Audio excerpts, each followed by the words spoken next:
বাবা বাবা বলো তো গোপাল ভাঁড় কে ছিল, তার বাড়ি কোথায় ছিল? গোপাল ভাঁড়ের গল্প আমরা বাচ্চাদের শেখাচ্ছি।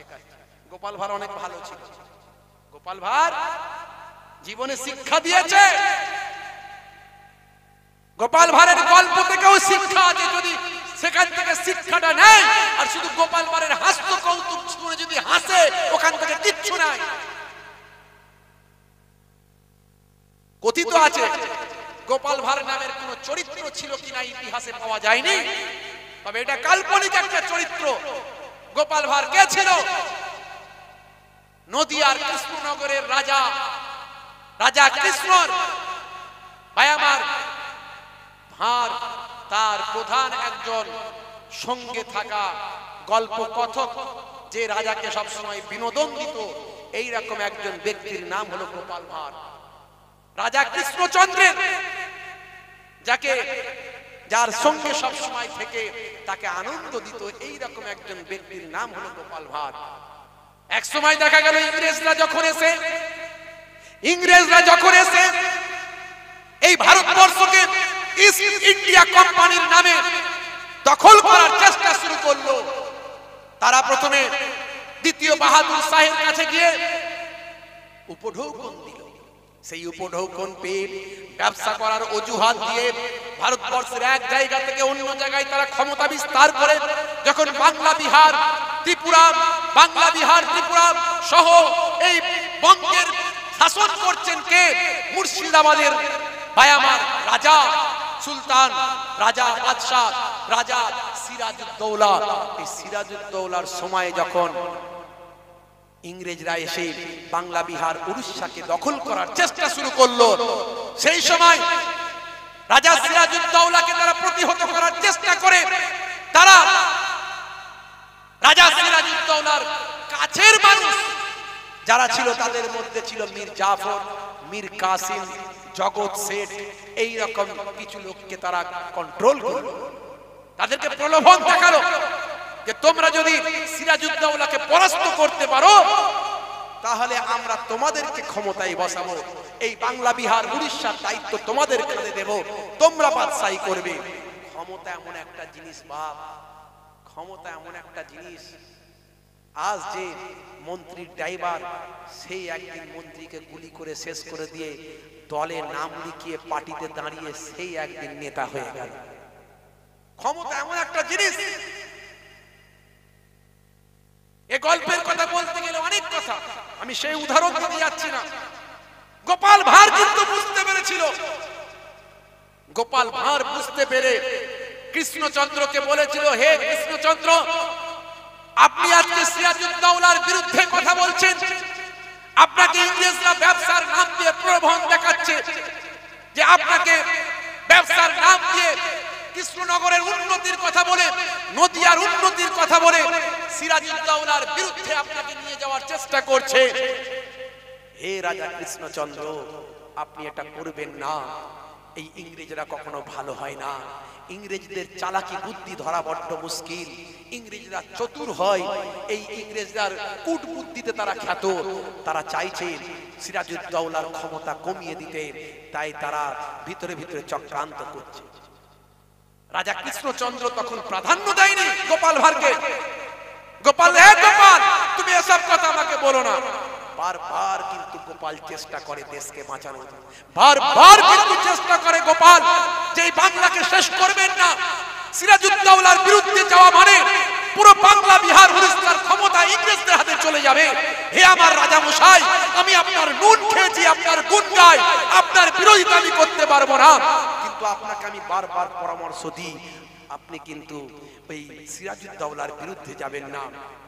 রাজার সঙ্গী সাথীরা হাসতে শুরু করলো গোপাল ভাঁড়ের অবস্থা দেখে। রাজা বলল, যদি তাই হয় হে গোপাল, তুমি এক কাজ করো, তোমার কথা মানতে পারি তখনই যদি তুমি মুর্শিদাবাদে গিয়ে সিরাজউদ্দৌলাকে যদি ভেঙচি কাটিয়ে আসতে পারো তাহলে আমি তোমার কথা শুনবো। সেই সময় গোপাল ভাঁড় বলেছিল, এটাও আমি রিস্ক নিতে চাই। রাজা মশাই, আপনি আমাকে মজাক করে, ঠাট্টা করে হয়তো এটা একটা পরীক্ষা করছেন, এরপরেও কিন্তু আমি আপনার কথাকে স্বীকৃতি দিয়ে আমি সিরাজউদ্দৌলাকে দিয়ে ভেঙচি কাটিয়ে আসবো সবাইয়ের সামনে, তবু আমি চাই না যে আপনি সিরাজউদ্দৌলার বিরুদ্ধে চলে যান আর ইংরেজরা দেশের ক্ষমতা গ্রহণ করে নিক। সিরাজউদ্দৌলা পরাস্ত হওয়া মানে পুরো দেশের ক্ষমতা ইংরেজদের হাতে চলে যাবে, এটা আমি কখনো চাই না। সিরাজউদ্দৌলার কাছে গিয়ে বিভিন্ন প্রলোভনে ভাই আমার গোপাল ভাঁড় গিয়ে সত্যি ভেঙচি কাটিয়েছিল, মুখ ভাসিয়েছিল। আপনারা জানেন না এই গল্প, এটা কাল্পনিক হলেও আমি যদিও প্রথমেই বলেছি গোপাল ভাঁড় নামের কোন চরিত্র ছিল কিনা ইতিহাসে তার নাম পাওয়া যায়নি, কিন্তু এটা একটা কাল্পনিক চরিত্র হলেও এর মধ্যে চরম একটা শিক্ষা আছে। কিন্তু গোপাল ভাঁড়ের হাসি কৌতুক নিয়ে লোকে মেতে আছে, তার কাছ থেকে শিক্ষা কিছু পায়নি। গোপাল ভাঁড় মুর্শিদাবাদে গিয়ে সিরাজউদ্দৌলাকে ভেঙচি কাটিয়েছিল, এর ফলে তাকে জেলবন্দি হতে হয়েছিল। পরবর্তীকালে গোপাল ভাঁড়কে দেখে তারা মনে করলো ভাই আমার যে এর মাথার ডিফেক্ট আছে, এই মনে করে বাদশা বলল ছেড়ে দাও, ওর মাথার ডিফেক্ট আছে তাই মুখ ফাঁসিয়েছে, ওকে ছেড়ে দাও।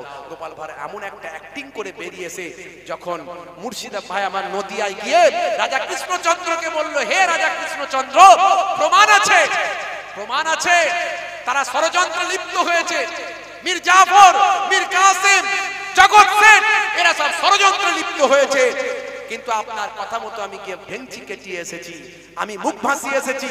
এখন আপনি কথা দিন যে আপনি সিরাজউদ্দৌলার বিরুদ্ধে যাবেন না, এ বাংলা বিহার আসাম, বাংলা বিহার উড়িষ্যাকে বাঁচাবেন, এ বাংলার ক্ষমতাকে ঠিক রাখবেন, না হলে ইংরেজদের হাতে ক্ষমতা চলে যাবে। ইংরেজরা ভীষণ চতুর।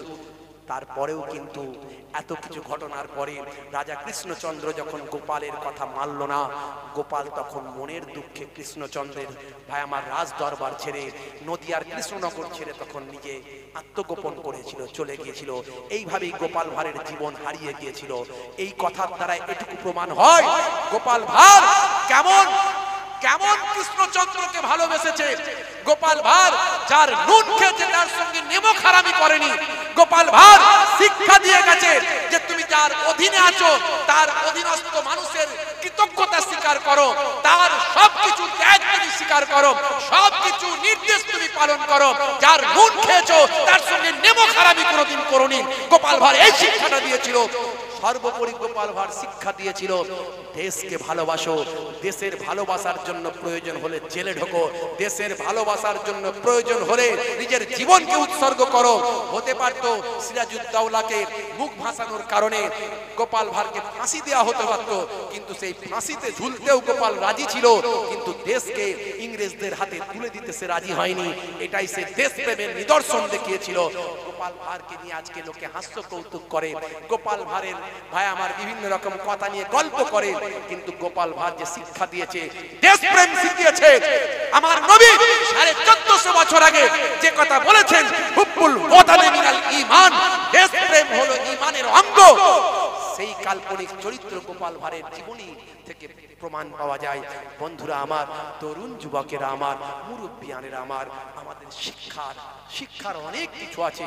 আমরা সব কিছু থেকে শেখাটাকে নেব, জানাটাকে নেব। শিক্ষাই হলো জাতির মেরুদণ্ড।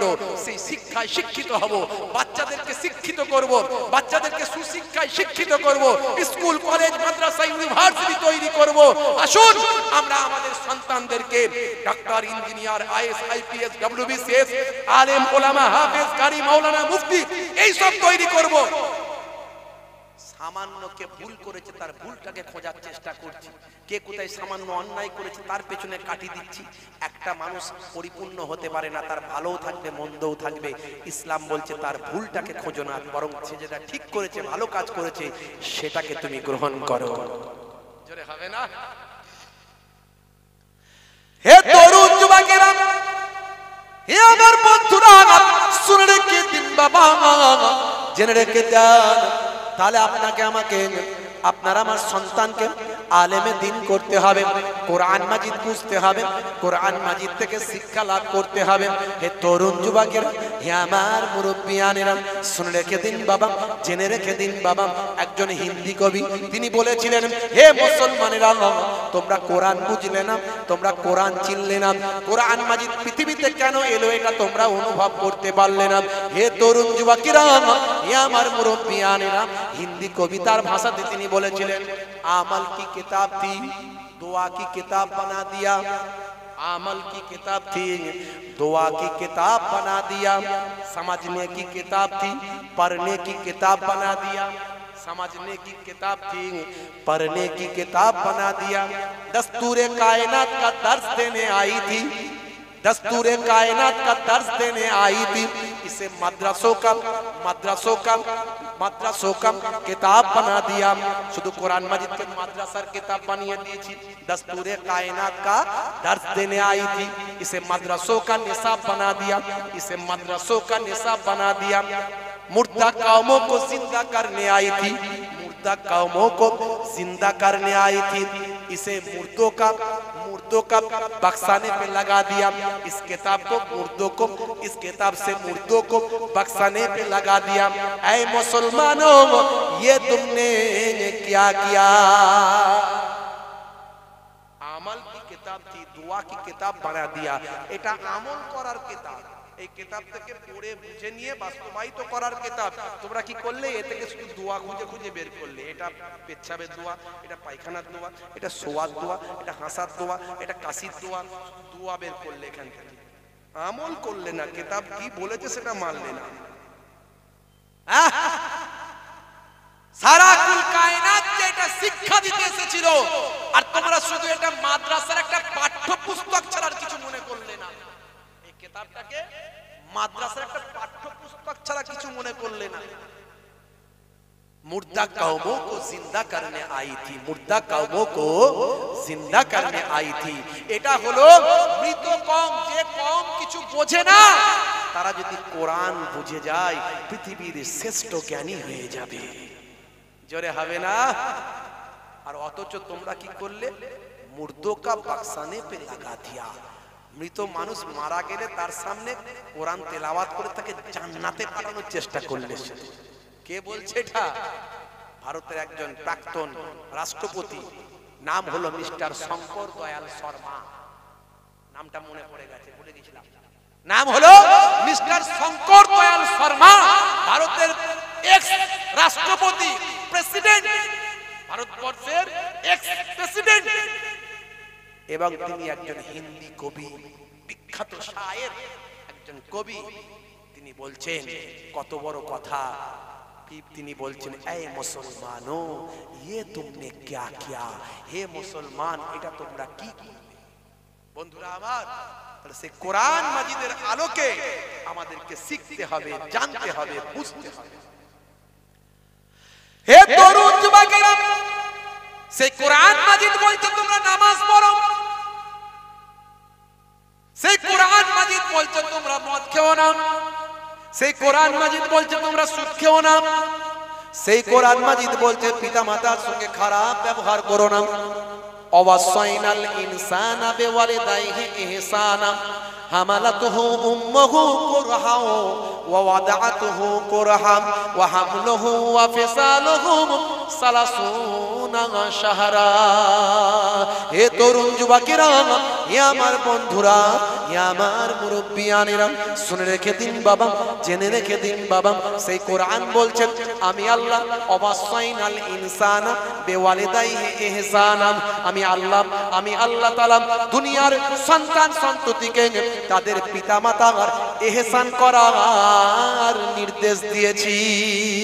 হে দুনিয়ার সন্তান সন্ততিরা, তোমরা তোমাদের পিতামাতার খেদমতটা করো। দুনিয়াতে খেদমত সবচেয়ে বেশি করবেন কার? জোরে বলেন কার? পিতামাতার। কথা ঠিক না বল? আমরা গুরুদেবের করি। গুরুদেব কেউ নেতার করে, কেউ নেতার করে, কেউ বড় ব্যবসায়ীর করে, কেউ হুজুরের করে, কেউ মৌলানা সাহেবের করে। পিতামাতার খেদমত সবচেয়ে আগে নিশ্চয় আপনি গুরুদেবের করবেন। গুরুদেব বলবো না, গুরু মশাই, মানে আপনার যে উস্তাদ। এটা বাংলায় বললে ভুল হবে, আমি আরবিতে বলছি। আপনার যে মুআল্লিম, উস্তাদ, সেই উস্তাদের আপনি খেদমত করুন, এটা নবীর সুন্নাত। কিন্তু সবচেয়ে আগে খেদমত হবে পিতামাতার। জোরে বলুন সুবহানাল্লাহ। জোরে হবে না? সেই পিতামাতা সম্পর্কে আমার আল্লাহ কোরআন মাজিদে বললেন তোমরা তোমাদের পিতামাতাকে নিয়ে এই বলে দোয়া চাও। কি বলে দোয়া চাইবে? রব্বিরহামহুমা কামা রাব্বায়ানি সগীরা। রব্বিরহামহুমা, রহম করো, হুমা ওদের দুজনের উপর, কামা যেমন, রাব্বায়ানি সগীরা যেমন তারা ছোটবেলায় আমাদের উপর রহম করেছিলেন। আল্লাহর কাছে এই বলে দোয়া চাও, এই বলে দোয়া চাও। বিশ্বনবী বলছেন ইযহাব ফাআকরিমহা ফাইন্নাল জান্নাতা তাহতা রিজলাইহা। যাও তোমার মায়ের সম্মান করো, তোমার মায়ের সম্মান করো, কারণ তোমার মায়ের পায়ের তলায় তোমার জান্নাত। মা রাজি হলে জান্নাত পাবে, মা অখুশি হলে জাহান্নাম হবে। যত বড়ই বান্দা তুমি নামাজি হও, দাড়িওয়ালা, টুপিওয়ালা, জুব্বাওয়ালা, মৌলবী, মৌলানা, হাফেজ সাহেব, মুফতি সাহেব, কারি সাহেব, এমন অনেকের কথা আমি জানি, নাম বলবো না। বড় বড় পণ্ডিত, বাপের বিরুদ্ধে মামলা কলকাতা হাইকোর্টে, বাপের বিরুদ্ধে মামলা কলকাতা হাইকোর্টে। বাপ যতই খারাপ হোক, খচ্চর হোক, বাপের বিরুদ্ধে যাওয়ার হুকুম তোমার নাই, তোমাকে দেওয়া হয়নি। বাপ যতই অপরাধী হোক, বাপকে বাপ বলে তোমাকে মানতে হবে। বাপ বাপের ফাইসালা আল্লাহ করবে, তোমার ফাইসালা আলাদা হবে তোমার আল্লাহর কাছে। একজন মহিলা পানি নিয়ে যাচ্ছে তৎকালীন যুগে। একজন আল্লাহর ওলি 20 বছর ইবাদত করেছে জঙ্গলে, 20 বছর ইবাদত করেছে জঙ্গলে। দেখুন, বাপ মায়ের সম্মান বাপ মায়ের মতো, স্বামীর সম্মান স্বামীর মতো। স্বামীর ক্ষেত্রে কি বলা হয়েছে? যদি দুনিয়ার কাউকে সিজদা করার অনুমতি দিতাম, তাহলে আমি প্রত্যেক স্ত্রীকে বলতাম তোমরা তোমার স্বামীর পায়ে সিজদা করো। আবার অন্য জায়গায় কোরআনে বলা হয়েছে হুন্না লিবাসুল লাকুম ওয়া আনতুম লিবাসুল লাহুন্না। স্বামী স্ত্রীর পোশাক, স্ত্রী স্বামীর পোশাক, স্ত্রী স্বামীর পোশাক, স্ত্রী স্বামী স্ত্রীর পোশাক, একে অপরের পরিপূরক, একে অপরের পরিপূরক। কাল কিয়ামতের দিনে স্ত্রীর হক নষ্ট করলে আপনাকে আল্লাহ জান্নাত দেবেন না, যত বড়ই আপনি নামাজি, পরেজগার, খোদাবীর হন। আরে বউকে পিটেছেন শুধু ঘন ঘন, হ্যাঁ? যখনই টেম্পার উঠে গেছে, বাম্পারের খেয়াল না করে, বাইরে কোথাও মস্তানি না করতে পেরে বউয়ের উপর মস্তানি করেছে। আছে না নাই কিছু লোক? হ্যাঁ, অত সহজ নয়। তোমার নামাজ তোমাকে জান্নাতে নিয়ে যেতে পারবে না, কারণ ওই স্ত্রী সেদিন বাঁধা হয়ে দাঁড়াবে, আল্লাহ আমার হক আমার স্বামী পূরণ করেনি। স্বামী স্ত্রীর একে অপরের পরিপূরক হতে হবে, কোরআনের অর্ডার। বন্ধুরা আমার, তরুণ যুবকেরা আমার, মুরব্বিয়ানেরা আমার, শুনে রেখে দেন, জেনে রেখে দেন, হে মুসলমান, হে তরুণ যুবকেরা, একজন আল্লাহর ওলি 20 বছর ইবাদত করেছে।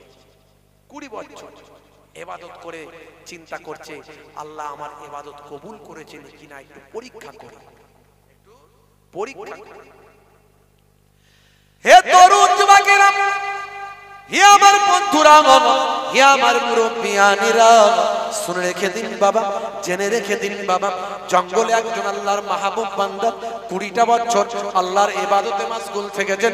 5 ওয়াক্ত নামাজ শুধু নয়, চাস্তের নামাজ, ইসরাকের নামাজ, আওয়াবিনের নামাজ, তাহাজ্জুদের নামাজ, দিনের বেলা রোজা, রাত্রে নামাজ, দিনে নামাজ, রাত্রে নামাজ, আল্লাহর ইবাদতে মাশগুল থেকেছেন। সর্বদা আল্লাহর ইবাদত জিকিরে মাশগুল থেকেছেন। উযকুরুল্লাহ যিকরান কাসীরা। আল্লাহ বলছেন তোমরা বেশি বেশি আল্লাহর নামকে স্মরণ করো। আল্লাহর নাম বেশি বেশি স্মরণ করেছেন, জিকিরে মাশগুল থেকেছেন, সর্বদা আল্লাহর ইবাদতে মাশগুল থেকেছেন। ফাইজা খালাউতা ফাহারনিক লিসানিকা মাস্তাতাআত বিযিকরিল্লাহ। যখন তুমি একাকী থাকবেন, যখন তুমি নিরিবিলিতে থাকবেন, যখন তুমি নির্জনে থাকবেন, তোমার লিসানটা, তোমার জিহ্বাটা আল্লাহর জিকিরে লাগিয়ে রাখবে। হে তরুণ যুবকেরা, হে আমার মুরব্বিয়ানেরা, নবী বলেন খায়রাত দুনিয়া ওয়াল আখিরাহ। আমার আল্লাহ তোমার দুনিয়াতেও ভালো করবেন আর আখিরাতেও ভালো করে দেবে। চলে হবে না? হবে না? হে তরুণ যুবকেরা, আল্লাহর মাহবুব বান্দা 20 বছর জঙ্গলে ইবাদত বন্দেগী করেছেন। চিন্তা করলেন যে আমার ইবাদত কি আল্লাহর দরবারে কবুল হয়েছে? ইবাদত থেকে ফারেক হয়ে এবার চিন্তা করলেন বাইরের দিকে একটু বের হব, কিন্তু আমার ইবাদত কি আল্লাহ কবুল করেছেন? সেই সময় পরীক্ষা করার চেষ্টা করলেন, আমি একটু পরীক্ষা করে দেখি আমার জবানের দোয়া কবুল হয় কিনা। গাছে ছিল পাখি, সঙ্গে সঙ্গে আল্লাহর ওলি বললেন, এই চিড়িয়া মার যা। বলার সঙ্গে সঙ্গে আল্লাহর আরশে কবুল হয়ে গেল। তার কথাতে আমার আল্লাহর হুকুমে সঙ্গে সঙ্গে চিড়িয়া পাখিটা ছটফট করতে করতে জমিনে পড়ল আর মারা গেল। হে তরুণ যুবকের, হে আমার মুরব্বিয়ানেরা, আবার আল্লাহর মাহবুব বান্দা আবার দেখলেন, এই চিড়িয়া বললেন, এই চিড়িয়া জিন্দা হোক আর ওর যা। বলার সঙ্গে সঙ্গে চিড়িয়া পাখিটা জিন্দা জীবিত হয়ে আল্লাহর হুকুমে উড়ে গেল। বলে এসব হুজুরদের বানানো কথা, এর দলিল প্রমাণ কি আছে? ঈসা নবী, ঈসা রুহুল্লাহ মৃত ব্যক্তিকে জিন্দা করতে পারতেন কি পারতেন না? মৃত জীবকে ইসমে আজম পড়ে ফুঁক দিতেন, দেওয়ার সঙ্গে সঙ্গে মৃত জিন্দা হয়ে যেত। জোরে হবে না, জোরে হবে না। শুধু তাই নয়, বলে আমাদের নবীর জীবনে এমন ঘটনা ঘটেছিল, আল্লাহর নবী আল্লাহ রাসূল কে এক সাহাবী দাওয়াত দিলেন। এ তরুণ যুবকেরা, এক সাহাবী দাওয়াত দিলেন। সেই সাহাবীর বাড়িতে একটা ছাগল বাবা জবাই করা হলো। আল্লাহর নবীকে মেহমানদারি করাবেন, সাহাবায়ে কেরামদের মেহমানদারি করাবেন। হে তরুণ যুবকেরা, হে আমার মুরব্বিয়ানেরা, শুনে রেখে দিন বাবা, জেনে রেখে দিন বাবা, ওই সাহাবীর দুটো নাবালক ছোট ছোট বাচ্চা ছিল, যারা খেলাধুলা করার মতো বাচ্চা। সেই বাচ্চারা দেখলো ছাগলকে কেমন করে জবাই করা হলো, আব্বা কেমন করে ছাগলকে জবাই করলো, এটা তারা দেখলো। দেখে তারা আনন্দ পেল। হে তরুণ যুবকেরা, বাচ্চা বয়স, ছোট বয়স, তারা অত ভাবে না, তাদের সে ভাবারও ক্ষমতা নাই। ওই ছুরিটা কোথায় রেখেছে দেখলো। এইভাবে তারা দেখে নিয়ে ছুরিটা হাতে নিয়ে দুজন লুকিয়ে গেল। লুকিয়ে গিয়ে তারা ওই ছাগল সাজলো, একজন ছাগল সাজলো আর একজন জবাই করার জন্য সাজলো। এইভাবে বড় ভাই ছোট ভাইকে জবাই করে ফেললো। এইভাবে সাহাবী বাচ্চা ছেলেটা শহীদ হয়ে গেল, ইন্তেকাল করলো। এ তরুণ যুবকেরা, মা যখন এই ঘটনাটা দেখলেন সর্বনাশ হয়ে গেছে, আল্লাহর নাম নিয়ে আচারকে কাচারকে বললেন। বড় ভাই ছুটে পালালো, ভয়ে ছুটে পালিয়ে ছাদের উপর উঠে গেল। সেখান থেকে পড়ে গিয়ে সেই ছেলেও মারা গেল। হে তরুণ যুবকেরা, কিন্তু আল্লাহর নবী মেহমান, নবী মেহমান, বুঝতে পারছেন সাহাবী কেমন নবীকে ভালোবাসেন। আমার ছেলে মারা গেছে, তাদের জানাজার কাজ পরে হবে, কিন্তু আমার নবী মেহমান, পৃথিবীর বুকে শ্রেষ্ঠ সম্মানের অধিকারী যিনি, তিনি আমার বাড়ির মেহমান। সেই মেহমানদারিতে কোনো ঘাটতি যেন না হয়, আমার নবী যেন কোনোভাবে বুঝতে না পারেন, তাহলে হয়তো নবী আর আমার বাড়ির মেহমান হবেন না। বাচ্চা দুটোকে অন্য ঘরে সুন্দর করে চাপা দিয়ে রেখে দিয়ে নিজেদের চোখের পানি মুছে নিয়ে বুককে শক্ত করে নবীকে ওয়েলকাম জানানোর জন্য প্রস্তুত হলেন। বিশ্ব নবী কয়েকজন সাহাবীকে নিয়ে যখন তার বাড়ির মেহমান হলেন, ওয়েলকাম, স্বাগতম, আহলান সাহলান, ইয়া রাসূলুল্লাহ, ইয়া রাসূলুল্লাহ বলে নবীকে নিয়ে গিয়ে সম্মান করে দস্তরখান দিয়ে ছাগলের গোশত দিয়ে খাবার তার সামনে পেশ করলেন। হে তরুণ যুবকেরা, আল্লাহর নবী বললেন, সাবিত তোমার তো বাচ্চা দুটো, তারা কোথায়?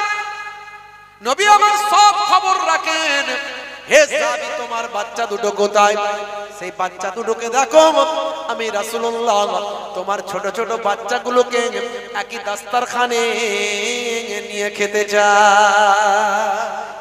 জোরে হবে না, জোরে হবে না। সাহাবী আর সহ্য করতে পারলেন না, চোখের পানি ঝরঝর করে গড়াতে লাগলো। এতক্ষণ মনকে শক্ত করেছিলেন, এখন আর শক্ত করতে পারলেন না। নবী আমার কলিজার টুকরা বাচ্চাদের খুঁজছেন। সেই বাচ্চা দুটো তো আজ আমার দুনিয়ার জমিনে নাই। এ তরুণ যুবকেরা, আল্লাহর নবীকে সব খুলে বললেন।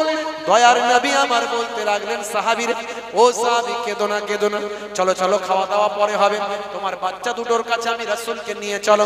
আল্লাহর নবী বাচ্চা দুটোর কাছে গিয়ে চোখ ভরা পানি নিয়ে আল্লাহর দরবারে হাত দুখানা করে দোয়া চাইলেন। আমার আল্লাহ, আয় আমার মাবুদ তুমি আমাকে নবীদের নবী বানিয়েছো, নবিউল আম্বিয়া করেছো, নবীদের ইমাম বানিয়েছো, সমস্ত নবীদের ঊর্ধ্বে আমি রাসূলকে সম্মান দিয়েছো। ঈসা নবী যদি বাচ্চাকে জীবিত করতে পারে, ঈসা নবীর জামানাতে যদি ঈসা নবী যদি কোনো প্রাণীকে সঞ্চার দিতে পারে, কোনো প্রাণীর রূহ আবার ফিরিয়ে দিতে পারে, তুমি যদি ঈসা নবীর মাধ্যমে, তুমি আমার পূর্বপুরুষ ঈসা নবীর মাধ্যমে যদি কোনো সন্তানকে, কোনো বাচ্চাকে, কোনো জীবকে যদি ইসমে আজমের ওসিলায় যদি রূহ তার ফিরিয়ে দাও, আমাকে তুমি নবীদের নবী বানিয়েছো। আজকের দিনে আমার দোয়া কি তোমার দরবারে কবুল হবে না? যদি আমার দোয়া কবুল হয়ে যায়, আমার এই সাহাবীর দুটো সন্তানকে এই মুহূর্তে তুমি জিন্দা জীবিত করে দাও। বলার সঙ্গে সঙ্গে আল্লাহর নবীর দোয়া শেষ হতে দেরি, সঙ্গে সঙ্গে সন্তানগুলো নড়তে নড়তে নড়তে নড়তে জমিনে উঠে বসে যায়। জোরে হবে না বন্ধুরা আমার? তাহলে জিন্দাকে মুর্দা নবীরা করত। আর যারা নবীদের প্রকৃত ওয়ারিস দলিল নবীরা, নবীদের দ্বারাই হতো। যারা জিন্দাকে মুর্দা, এমনকি বড় পীর আব্দুল কাদের জিলানীর জীবন জিন্দেগি পড়লেও আপনি পাবেন এরকম ঘটনা। পুরানো কবরের ধারে গিয়ে গাউসুল আজম বলেছিলেন কুম বিইজনিল্লাহ, এই মুর্দা উঠে দাঁড়াও, জিন্দা হোকার খড়া হো যা। বলার সঙ্গে সঙ্গে পুরানো কবর থেকে নড়তে নড়তে মৃত জিন্দা জীবিত হয়ে দাঁড়িয়ে গিয়েছে। জোরে হবে না? তাহলে ওলি আউলিয়ারা যারা, তারা যদি প্রকৃত যারা নবীদের ওয়ারিস, সেই নবীদের ওয়ারিসকে আল্লাহ নবীদের সমান পাওয়ার দিয়েছেন। তাই তো আমার আপনার দয়ার নবী বলছেন উলামা ও উম্মতি কা আম্বিয়ায়ে বানি ইসরাইল, আমার উম্মতের মধ্যে যারা প্রকৃত আলেম তারা হলো বানি ইসরাইল যুগের নবীদের পর্যায়ভুক্ত। জোরে হবে না? জোরে হবে না? বানি ইসরাইল যুগের নবী কারা ছিল? ঈসা নবী, মুসা নবী, দাউদ নবী, সুলাইমান নবী। সেই যুগের নবী তো ঈসা নবী, মুর্দাকে জিন্দা করতেন। তাহলে আমাদের মাঝখানে আপনাদের ঘরের ছেলেরা যদি আলেমের মতো আলেম হয়, আমাদের নবীর কথা মিথ্যা হবে বাবা? তাহলে আপনার ঘরের ছেলেটাও বানি ইসরাইল যুগের নবীদের পর্যায়ভুক্ত সম্মানের অধিকারী হতে পারে না? পারে না? পারে না? পারে না? ইসলামে কোনো উচ্চ জাত, নিম্ন জাত, উচ্চ বর্ণ, নিম্ন বর্ণ এরকম কিছু আছে নাকি? এরকম আছে? বর্ণপোতা, বর্ণ বৈষম্য, ভাই আমার, আপনার কৃষ্ণাঙ্গ শ্বেতাঙ্গ, এসব কিছু আছে ইসলামে? জাত পাত ধর্ম নিয়ে ইসলামে বাড়াবাড়ি, ভাই আমার, উচ্চ নিম্ন এরকম কিছু নাই। তবে যারা নবীদের ভাই আমার ওয়ারিস, তাদের ইসলামে সম্মান দেয়া হয়েছে। সেটা আপনার ঘরের সন্তানও হতে পারে, সেটা আপনার ঘরের সন্তানও হতে পারে। কিছু স্পেশাল ফ্যাসিলিটি দেয়া হয়েছে, সেটা হলো আহলে বায়াতদের। আহলে বায়াতদের সম্পর্কে কিছু স্পেশাল নবী বলেছেন। নবী বলেছেন এরা আমার আহলে বায়াত, আমি এদের থেকে, এরা আমার থেকে। তাই আহলে বায়াতদের সম্পর্কে অনেক হাদিস এসেছে যে আহলে বায়াতদের সম্পর্কে নবী বলছেন তারাকতু ফীকুম মাইন আখাযতুম বিহি লান তাদিল্লু কিতাবাল্লাহ ওয়া ইতরাতি আহলে বাইতি, আমি তোমাদের মাঝখানে ছেড়ে দিয়ে গেলাম আল্লাহর কোরআন, কিতাবুল্লাহ, আল্লাহর কোরআন, আর আমার আহলে বায়াতকে রেখে দিয়ে গেলাম। এই আহলে বায়াতের সম্মান একটা দেয়া হয়েছে, কারণ নবীর ভাই আমার আহল পরিবার বর্গের মধ্যে থেকে আহলে বায়াত কজন বলা হয়েছে? 5 জন। আল্লাহর নবী, দোজাহানের বাদশা, আখিরি জামানার পয়গম্বর হুজুর, ওনার কলিজার টুকরা কন্যা আম্মাজান ফাতেমা জোহরা রাদিয়াল্লাহু তাআলা আনহা, ওনার ভাই আমার আল্লাহর নবীর জামাতা আসাদুল্লাহিল গালিব শের খুদা আলী মুর্তজা কারামাল্লাহ ওয়াজহু, আল্লাহর নবীর 2 জন নওয়াসায়ে রাসূল নাতি হযরত ইমাম হাসান, ইমাম হুসাইন রাদিয়াল্লাহু তাআলা আনহুমা। এই 5 জন হলেন আহলে বায়াত। জি হ্যাঁ বন্ধুরা আমার, তরুণ যুবকেরা আমার, মুরব্বিয়ানেরা আমার, শুনে রেখে দেন, জেনে রেখে দেন মুসলমান বন্ধুরা আমার।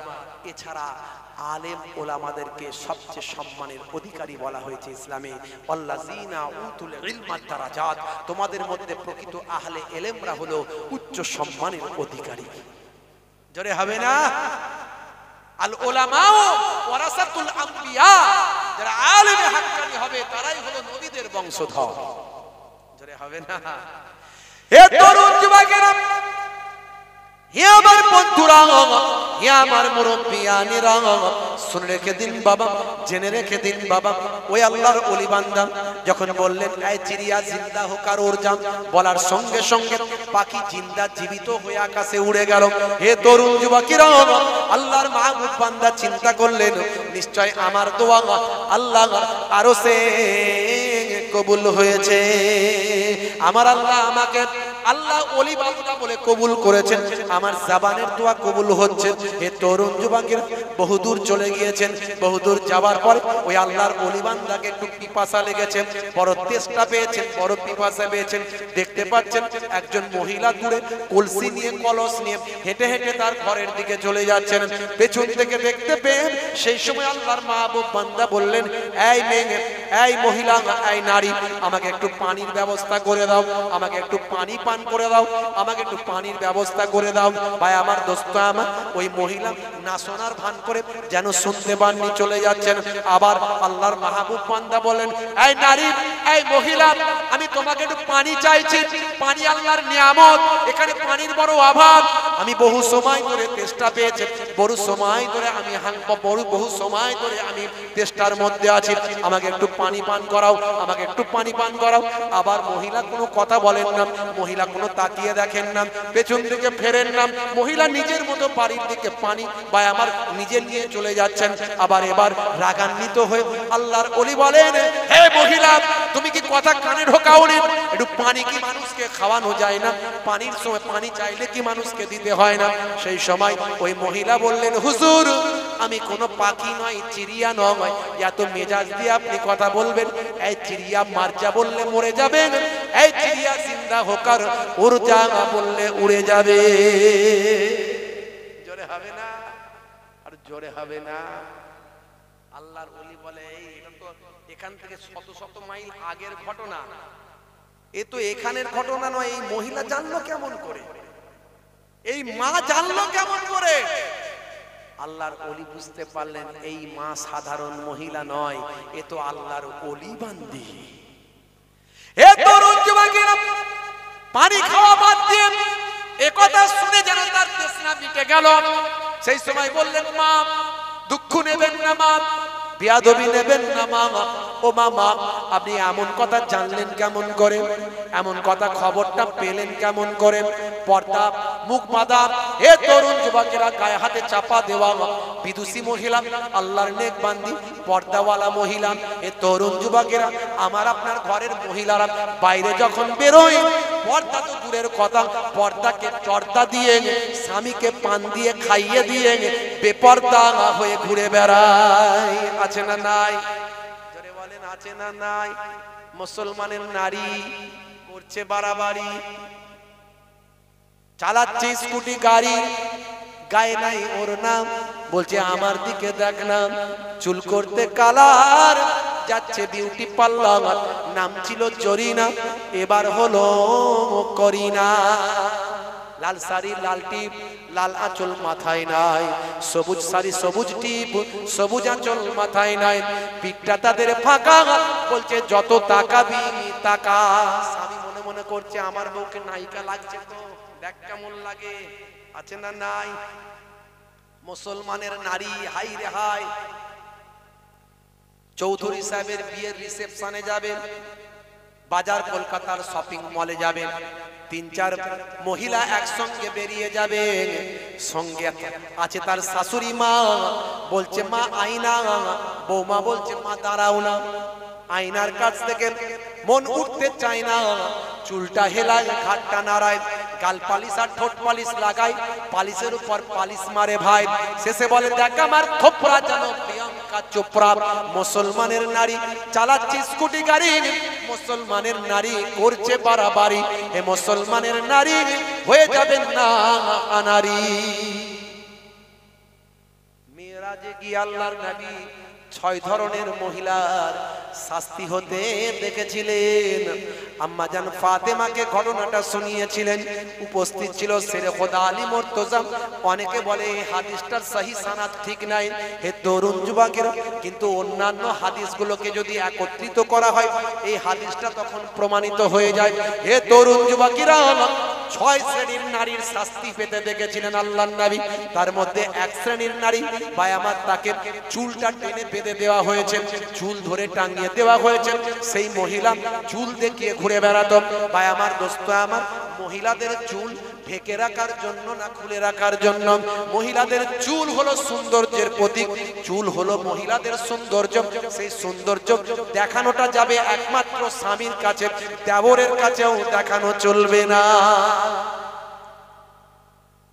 ঘরের অনেক বৌমারা আছে বলে স্বামী আমার যাক, দেবর আমার থাক, আছে না? নাই। স্বামীর সঙ্গে হাসি মুখে কথা বলতে চায় না, সবসময় কপালকে একদম পুরো বাংলার 5 করে রেখে দিয়েছে। কেন রে ভাই? স্বামীকে কি কিনে আনতে বলেছে, 3500 টাকা দাম। স্বামী বলেছে কিছুদিন দাঁড়াও, এখন পয়সা নাই, একটু ইনকাম হোক, বাজার খারাপ। দেওরের সঙ্গে খুব হাসি মজা, খুব চাস্তো ভাই ফুফুতো ভাই এলে তারা রক্ষে নাই, কি খাবি খা ভাই।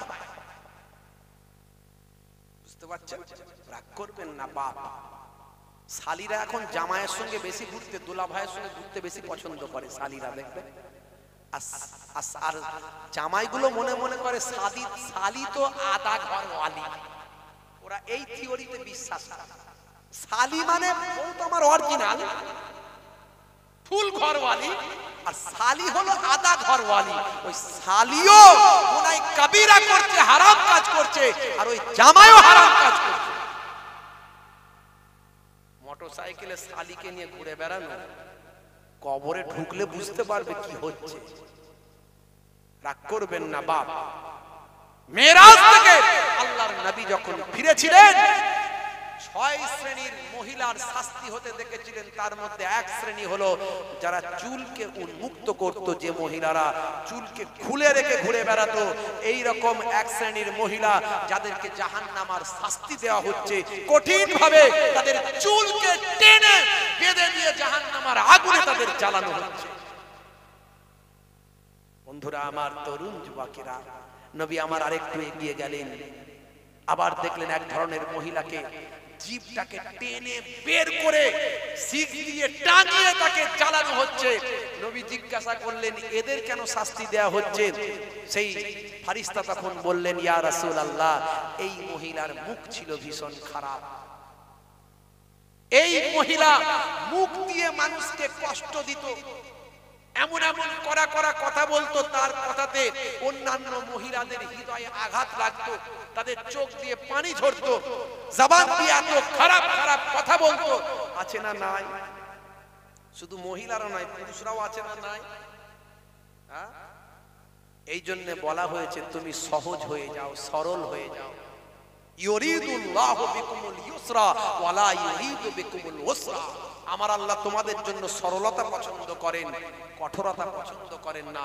হাদিসের মধ্যে এসেছে জান্নাতের একটা নাম হলো ইউসরা, যে জান্নাতে সহজ সরল মানুষদেরকে দেয়া হবে।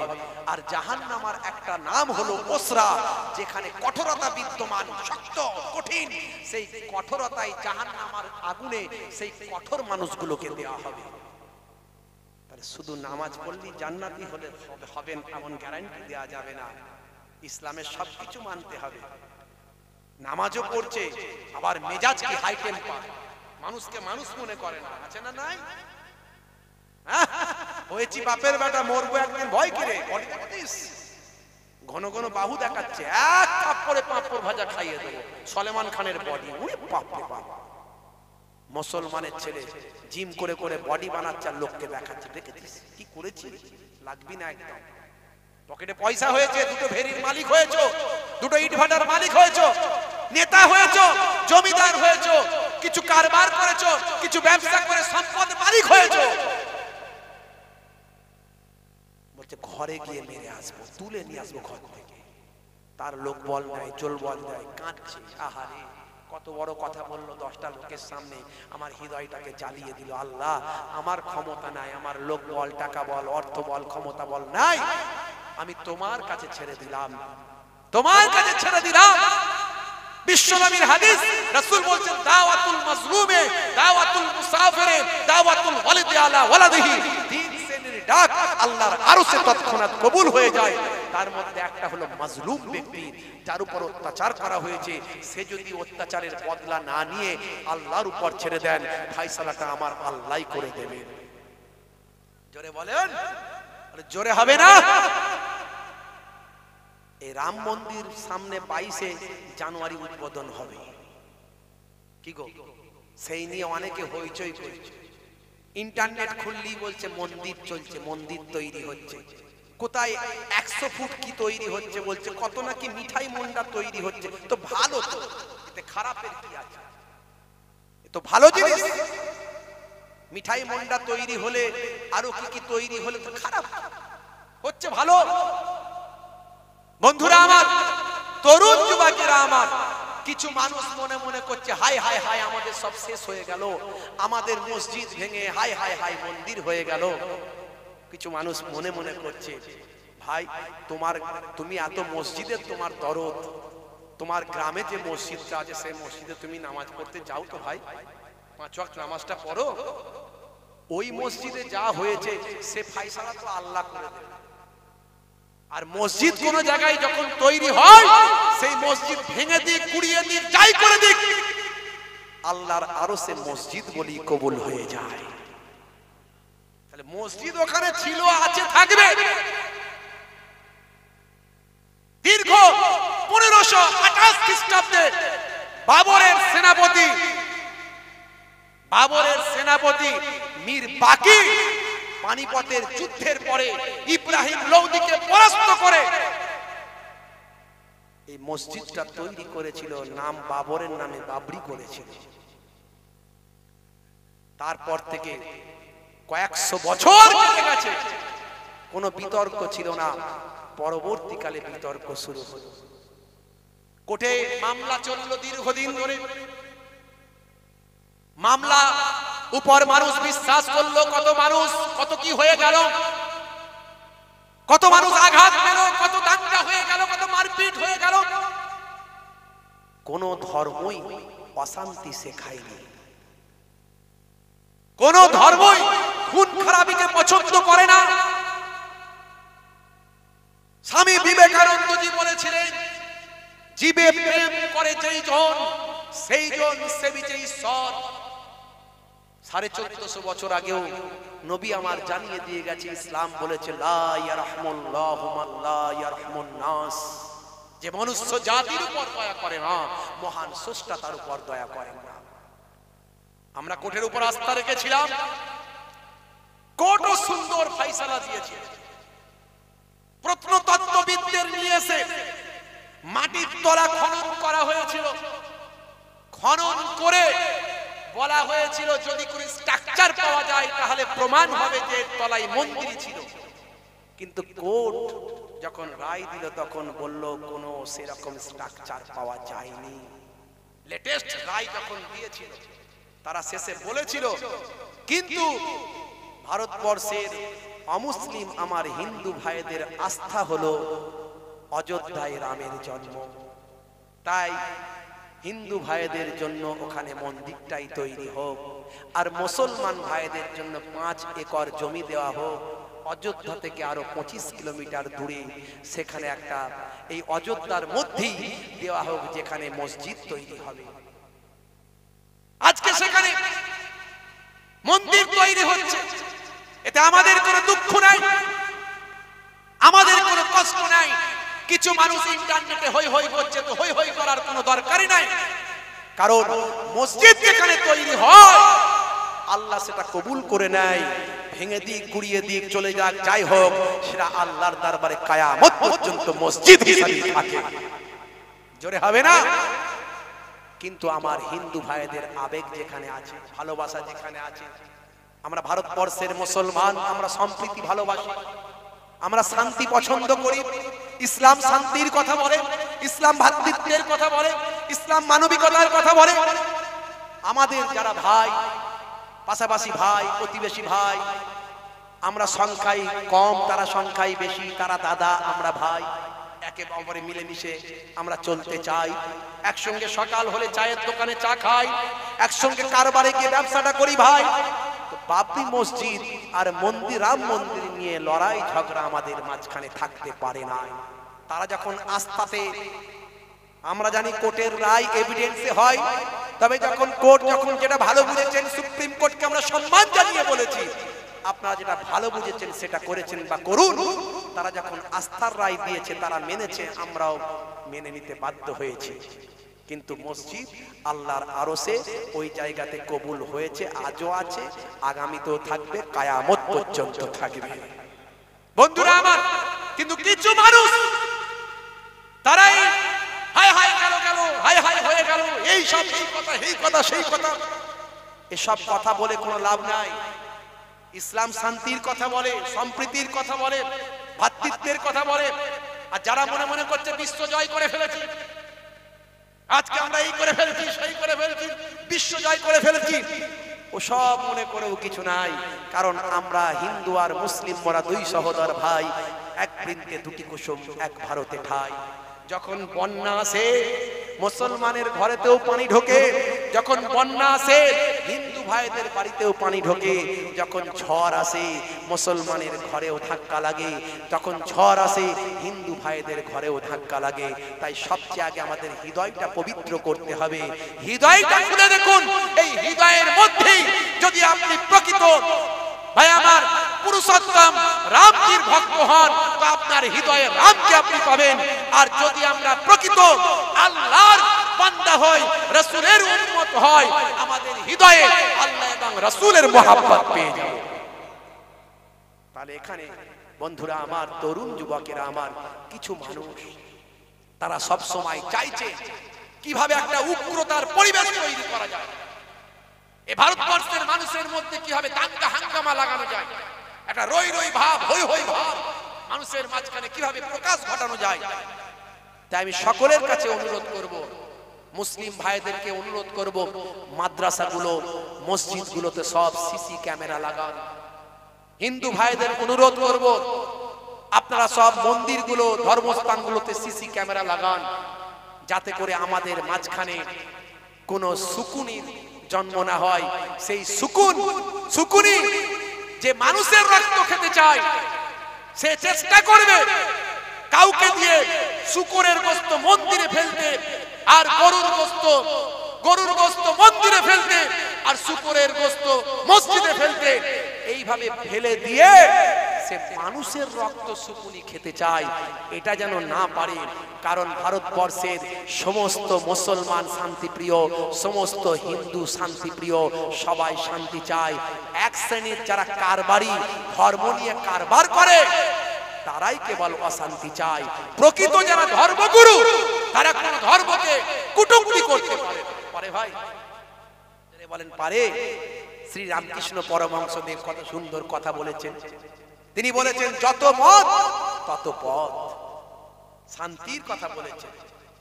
ভাই আমার, দোস্ত আমার, বড় বড় অথার পণ্ডিতেরা বিভিন্ন ধর্মের সম্পর্কে কত সুন্দর সুন্দর উক্তি দিয়েছে।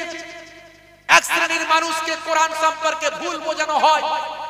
কোরআন ও শান্তির কথা কত সুন্দর ভাবে বলেছে। কোরআন মাজিদ জানিয়ে দিয়েছে, লাকুম দীনুকুম ওয়ালিয়া দীন, তোমার ধর্ম তোমার দিন, তোমার ধর্ম তোমার কাছে, আমার ধর্ম আমার কাছে। অন্য জায়গায় আবার বলছে, লা ইকরা ফিদ্দীন, ধর্মে কোনো জবরদস্তি নাই, জোর করে ধর্ম পালন হয় না। কত সুন্দর কথা কোরআন বলেছে, কত সুন্দর কথা মনীষীরা বলেছে। কিন্তু এক শ্রেণীর ভণ্ড, যারা ভণ্ড বাবা, এক শ্রেণীর ভণ্ড কারবারি, তারা কিন্তু বারবার ভণ্ডামি করার চেষ্টা করে। আমি এই কথা আপনাদের মাঝখানে অনেক উদাহরণ আমার আছে, আমি সেই উদাহরণের দিকে যাচ্ছি না। হে তরুণ যুবকেরা, হে আমার বন্ধুরা, হে আমার মুরব্বিয়ানেরা, বারবার কিছু মানুষ হিন্দু মুসলমানের মধ্যে দাঙ্গা হাঙ্গামা লাগানোর জন্য বিভিন্ন বিভেদমূলক কথাবার্তা বলে থাকেন। হে তরুণ যুবকেরা, আপনারাই রিসেন্ট দেখেছেন দুইজন মুসলমানের নাম করে ভাই আমার রাম মন্দির উড়িয়ে দেবার কথা ইন্টারনেটে বলেছেন। হে জওয়ান যুবকেরা, পরবর্তীকালে হে জওয়ান যুবকেরা, ইউপির গোয়েন্দা পুলিশেরা তারা ইনকোয়ারি করে দেখছেন যে দুজন রাম মন্দির উড়িয়ে দেওয়ার কথা বলেছিল, ধ্বংস করার কথা বলেছিল, তারা মোটেও মুসলমানের সন্তান নয়। হে তরুণ যুবকেরা, হে আমার মুরব্বিয়ানেরা, কারণ মনে রাখবেন যারা প্রকৃত মুসলমান তারা কখনো অপরাধ করতে পারে না, যারা প্রকৃত মুসলমান তারা কখনো অন্যায় করতে পারে না, যারা প্রকৃত মুসলমান তারা কখনো অপরের ধর্মে আঘাত করতে পারে না, অপরের ধর্মস্থানে আঘাত করতে পারে না। আর যারা প্রকৃত হিন্দু তারাও কিন্তু কখনো অন্য ধর্মের আমার ধর্মস্থানে আঘাত করতে পারে না।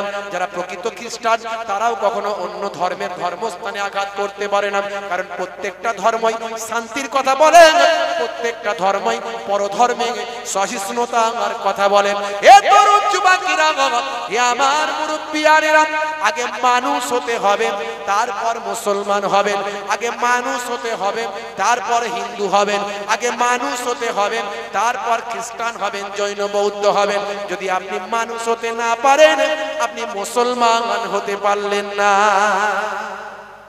আপনি মানুষই তো হতে পারেন, কিসের মুসলমান? মুসলমান হলে কাউকে গালাগালি করতে পারবে না, পারবে? কাউকে গালাগালি করতে পারবে? আল মুসলিমু মান সালিমাল মুসলিমুনা মিন লিসানি ওয়া ইয়াদিহি, ওই ব্যক্তি মুসলমান হতে পারে না যার জবান দ্বারায় হাত দ্বারায় অপর ভাই কষ্ট পায়। কার কথা? বিশ্ব নবীর কথা।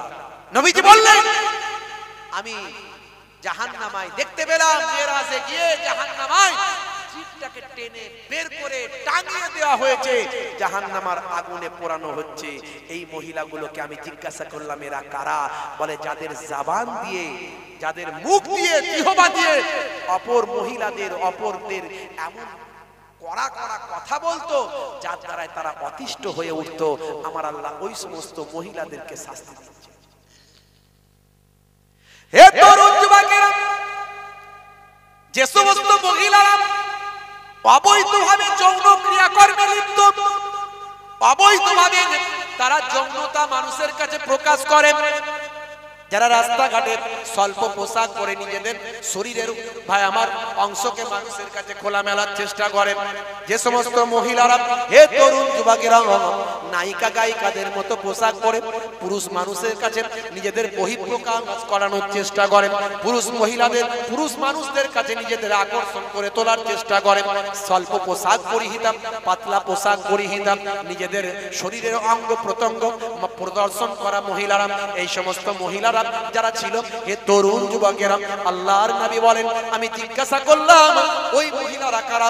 যাদের বক্ষাদেশ, যাদের বুকের উপর শিক দিয়ে টেনে জাহান্নামের আগুনে টাঙিয়ে দেওয়া হয়েছে, তাদের সারা শরীরটাকে জ্বালিয়ে দেওয়া হচ্ছে, যাদের বুকেতে শিক দিয়ে টাঙিয়ে দেওয়া হয়েছে। ফারিস্তা সেই সময় বলেছিলেন, এই মহিলাগুলো সমাজের বুকে, মানুষের মাঝখানে নিজেদের যৌনাঙ্গকে প্রকাশ করার চেষ্টা করত, নিজেদের শরীরকে হায়া শরম লজ্জাকে সরিয়ে দিয়ে নিজেদের শরীরকে বহিঃপ্রকাশ ঘটানোর চেষ্টা করত, নিজেদের শরীরকে উন্মুক্ত করার চেষ্টা করত, নিজেরা ব্যভিচারে, অন্যায় অপরাধে লিপ্ত ছিল, অশ্লীলতার মধ্যে লিপ্ত ছিল। ইয়া রাসূলুল্লাহ, হাবিবাল্লাহ, ওই শ্রেণীর মহিলাদের এইভাবে জাহান্নামের আগুনে শাস্তি দেওয়া হচ্ছে। হে তরুণ যুবকেরা, হে আমার মুরব্বিয়ানেরা, শুনে রেখে দিন বাবা, জেনে রেখে দেন। হে মুসলমান, একটুখানি লক্ষ্য করুন, হে জওয়ান যুবকেরা, আরো তিন ধরনের মহিলা ছিল। তার মধ্যে একটা হলো যারা অপবিত্র অবস্থায় থাকত, হায়েজ নেফাস থেকে তারা পবিত্র হতো না। যখন হায়েজ কমপ্লিট হয়ে যেত, নেফাস যখন কমপ্লিট হয়ে যেত, ঋতুকালীন সময় যখন তাদের পরিপূর্ণ হয়ে যেত, সময় যখন পার হয়ে যেত, যখন তাদের জন্য গোসল করা ফরজ হয়ে যেত, তখন তারা গোসল করতো না, তারা অপবিত্র নাপাক অবস্থায় তারা থাকতো। এইভাবে স্বামীর সঙ্গে তারা রাত কাটাতো, স্বামীর সঙ্গে জীবন যাপন করত। হে তরুণ যুবকেরা, তারা পবিত্র হতো না, নাপাকি থেকে পাক হতো না। আবার ফরজ গোসল যদি প্রয়োজন হয়, ফরজ গোসল করতে তারা অবহেলা করত। স্বামীর সঙ্গে সময় কাটিয়ে, স্বামীর সঙ্গে রাত্রি যাপন করে, নিশি যাপন করে, সকাল সকাল ফজরের আগে তারা গোসল করত না, কিংবা তাড়াতাড়ি তারা গোসল করত না। সারাদিন তারা নোংরা অবস্থায় থাকতো, অপবিত্র অবস্থায় থাকতো। এই শ্রেণীর অপবিত্র মহিলাদেরকে জাহান্নামের আগুনে শাস্তি দেওয়া হচ্ছে। এ তরুণ যুবকেরা, এ আমার মুরব্বিয়ারা, শুনে রেখে দিন বাবা, জেনে রেখে দেন। আর এক শ্রেণীর মহিলা যারা পরনিন্দা করত, আজকে এর কথা কালকে ওর কথা, পুকুরের পাড়ে দাঁড়িয়ে দাঁড়িয়ে কি বল, অমুকের বউ এই করেছে, তমুকের বউ এই করেছে, এই ছেলে ওই করেছে, ওই অমুক মেয়ে এই করেছে, সে পালিয়ে গেছে, সে অমুকের সঙ্গে অমুক করেছে, এইভাবে পরনিন্দা করায় তারা অভ্যস্ত। এরকম পরনিন্দা চগলখড়ি করতে যারা পছন্দ করে, আল্লাহর নবী বলেন, তুমি কি তোমার মরা ভাইয়ের গোশত খেতে পছন্দ করো? যদি তুমি তোমার মরা ভাইয়ের গোশত খেতে পছন্দ করো, মনে রাখবে যে বান্দা চগলখড়ি করবে, যে বান্দা পরনিন্দা করবে, সে তার মরা ভাইয়ের গোশত খেল। অন্য জায়গায় আবার বলা হয়েছে, আল গীবাতু আসাদ্দু মিনাজ জিনা, গীবত করা জিনার থেকে, ব্যভিচার করার থেকেও আরো বড় মহাপাপ। বুকে হাত দিয়ে বলুন